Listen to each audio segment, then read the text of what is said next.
الأخيرة بناخذكم لهذه الرحلة من المغامرات، والخبر السعيد أن فريق نادي الإمارات للمغامرات قدر أنه يرفع علم دولة الإمارات فوق أعلى قمة كثبان رملية في العالم بعد صعود الفريق طبعا بقيادة الأستاذ عبد الحليم قائد القمة الواقعة في شمال رملة جديلة بالقرب من عروق الحاذ الواقعة في ولاية المزيونة في سلطنة عمان الشقيقة. وضيفينا موجودين طبعا عشان يحدثونا أكثر عن هذه المغامرة. أكيد، ونحن متحمسين نعرف أكثر عن تفاصيل هذه المغامرة من فريق نادي الإمارات للمغامرات المغامر عبد الحليم قائد. نرحب بك معنا في روح الاتحاد، أهلا وسهلا. والمغامر أمجد المؤقت، أهلا وسهلا فيك في روح الاتحاد. أهلا وسهلا. حدثونا عن هذه المغامرة في رفع علم الإمارات فوق أعلى قمة رملية في العالم. شوفي، هي المغامرة مثل ما تقولين جت في وقت سريع جدا، ان الباحث عيد اكتشف المكان، فقلنا احنا كاماراتيين لازم نتواجد في هذا المكان، لازم نترك بصمة على طول، نحط بصمتنا كاماراتيين ورفع علم الدولة فوق. نعم. فكان مثل ما تقولين كونت فريق من الشباب اللي هم لهم بارض في المغامرة هذه، وعلى طول طبعا في كانت امور ان الدوام ما شغل وكذا وهذا، فتغلبنا على الظروف هذه وتوكلنا. نعم. طيب يعني والاستاذ امجد كنت ضمن هذا الفريق، وكثبان رمليه لا شك ان التحدي اكبر من اي قمه اخرى ممكن المغامر انه يتسلقها ويقوم بمثل هذه التجربه. صحيح. حدثنا عن التجربه والتحديات اللي واجهتكم. والله في البدايه كانت التحديات المسافه، اول شغله كانت تقريبا 1400 كيلومتر، فاخذتنا وقت تقريبا 15 ساعه لين نوصل المكان المحدد. بعدين ثاني يوم تكلمنا ويا القايد الموجود هناك اللي هو الدليل السياحي محمد المهري، واللي هو ساعدنا للوصول لهذيك المنطقه، وهي داخل الكثبان لمده 3 ساعات. يعني كانت جدا مرحله صعبه لأننا نوصلها.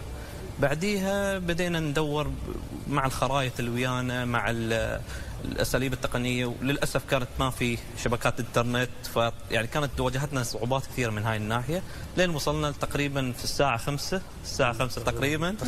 تاخرنا وايد لين وصلنا هذه يعني كان الاعتماد اكثر شيء على الحدس والخبره والدليل. نعم. نعم. وشو اكثر الصعوبات اللي واجهتوها خلال هذه الرحله؟ أكثر صعوبة هي مثل ما تقولين ربع الخالي.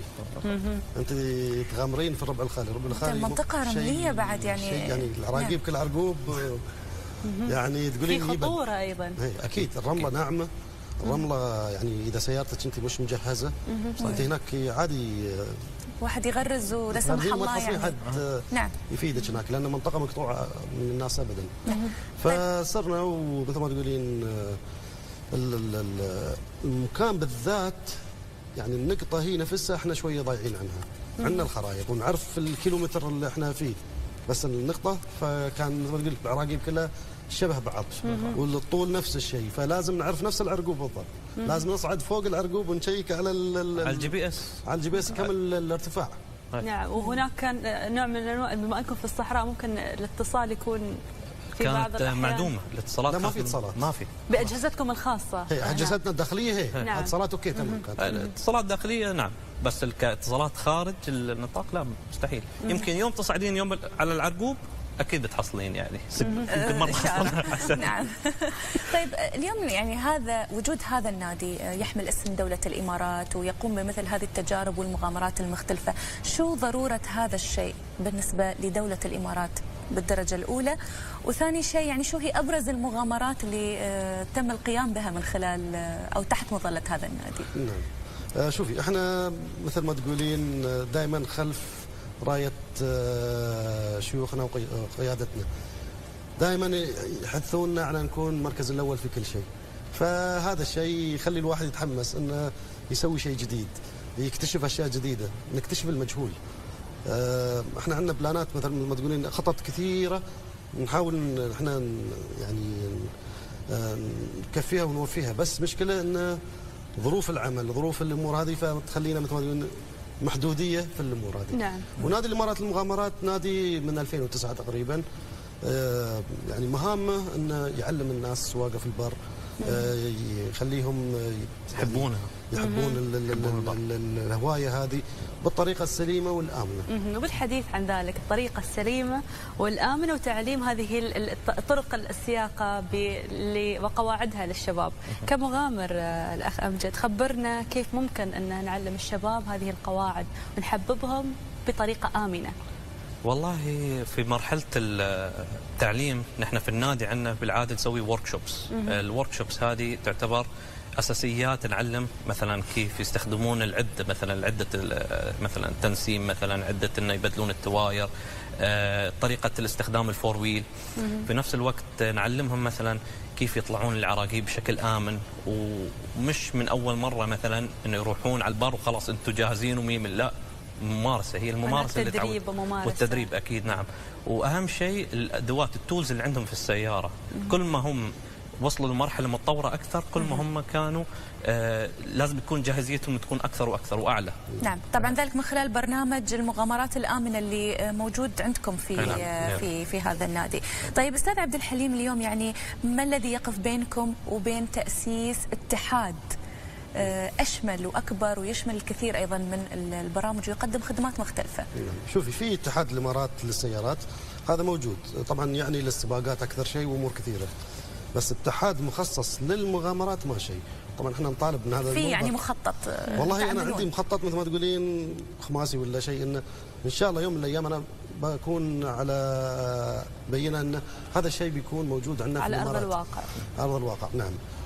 شو اللي يعيق هذا الشيء؟ طبعا مثل ما تقولين مش الاكثر المغامرين مش يعني سيريس في الموضوع هذا، مش ملتزمين يعني. نعم. مش جدي. فلو في التزام اكثر من المغامرين، طبعا حاليا في نوادي كثيره في الامارات مخصصه للبر وللمغامرات والاستكشاف، وعندك للتخييم وغيره وغيره. هي ثروه يعني مثل ما قلنا، ثروه الصحراء. نعم. لا عندنا ثروه عظيمه، كل شيء موجود الحمد لله. نعم. وفي دولتنا احنا على فكره ما اكتشفنا اشياء كثيره، عندنا الاراضي الرمليه تقريبا 70%، وبعدنا ما اكتشفنا امور كثيره. فاذا مثلا تخصص مثلا اتحاد الامارات للمغامرات، هني تقدرين تحطين مثل ما تقولين خطه كامله سنويه ان استكشاف وغيره، ودعم الشباب في الامور هذه كمان. جميل. زين، النقطة المهمة للي مشاهدين اللي حابين انهم ينضمون، كيفية الانضمام معاكم وكيف ايضا يتم التخطيط للمشاركة؟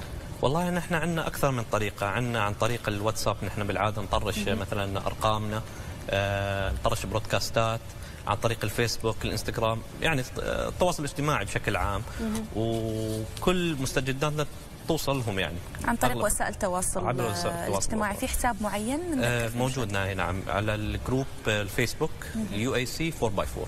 نعم. الناس اللي حابين ينضمون لكم يعرفون ايضا برامجكم اللي يتم توفيرها للاشخاص اللي حابين يدخلون هذه المغامرات. صحيح. والتجارب. وانا بحث الشباب الموجودين حتى يشوفوا اخر فيديو سويناه عن بنظام ال 360 درجه، نراويهم تكنولوجيا موجوده نعم. اول باول. فنحن ان شاء الله في فيديو نزل قبل فتره تقريبا اسبوع، وحث الشباب يشوفوها. اول فيديو 360 في الرمل، تكونون معانا ماشيين وتشوفون يمين يسار وفوق وتحت، وتركبون العراقيب هذه ويانا بعد مره في تجربه كامله. كانكم معانا في المغامره. يعطيكم العافيه وشاكرين لكم وجودكم ويانا اليوم في روح الاتحاد. الاستاذ عبد الحليم قائد وايضا استاذ امجد المؤقت، شكرا لكم، موفقين ان شاء الله في رحلاتكم القادمه، في حلم تاسيس ايضا الاتحاد باذن الله. ان شاء الله. شكرا لكم. شكرا مشاهدينا. اليوم سعاده وغدا شعر. اكيد. غدا اليوم العالمي للشعر، استمتعوا. واليوم العالمي للام ايضا، والام الحبيبه. ويعني الايام هذه جميله بما تحوي من طاقه ايجابيه كثيره وسعاده وشاعريه. مشاهدينا، نختم هذه الحلقه، الى اللقاء، مع السلامه.